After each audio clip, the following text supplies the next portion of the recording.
nearly a third of Israelis do not have access to shelter during a security crisis. Those were the findings of Israel's state comptroller, and it became more apparent than ever during 2 days of intense rocket fire from Hamas beginning November 12th. All we could do was lay on the floor with our hands over our head and pray. As we did, we heard explosion of rocket impacts or Iron Dome interceptions above. Only after did we dare to move. Chaim lives in Israel's periphery, in the town of Netivot. He is one of more than 10,000 residents there who do not have their own shelter. To grab his children and run to the nearest public shelter takes 35 seconds, while a rocket fired from Gaza will land in Netivot in less than 30.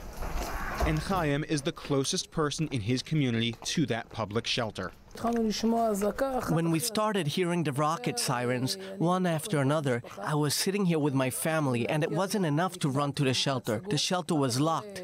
We called the officer in charge of emergency services, and only after a few hours did they come to open our shelter. It took about 2 hours, the most critical hours. During that time, we had 2 impacts in the city, one in somebody's house, and the family is still in shock. 40% of the residents here have no shelter or safe room. There are simply not enough public shelters. Israel's most recent government inquiry found that even in areas with shelters, almost half were not serviceable. They were locked or too small for their populations or in states of disrepair. But if you drive outside of Israel's periphery towns into the bigger cities, you find a drastically different story. Here we are looking at only 6.5% without shelters. We didn't stand and wait because construction takes a while, but we renovated them and brought the public shelters up to standard. The difference? Real estate policy. Israel's government has deferred the cost of fortifying civilians to private contractors.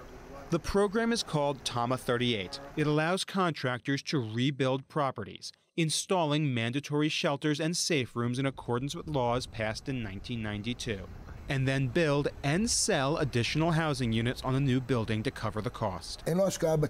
He can add a new 8 apartments and pass the cost to whomever buys the property. And in the process, he adds safe rooms and fortifies the building. But in the periphery, the property values are too low to justify the cost. Tama 38 is an economic move for most contractors. If a contractor sees a profit margin for renovating a building or adding another floor, then everything works out. In Netivot, it doesn't happen this way. While the government has allocated funds to reinforce the Gaza envelope, the area defined as 4 miles from Gaza's border, hundreds of thousands of Israelis live just outside that range, but still within the range of Hamas's guns.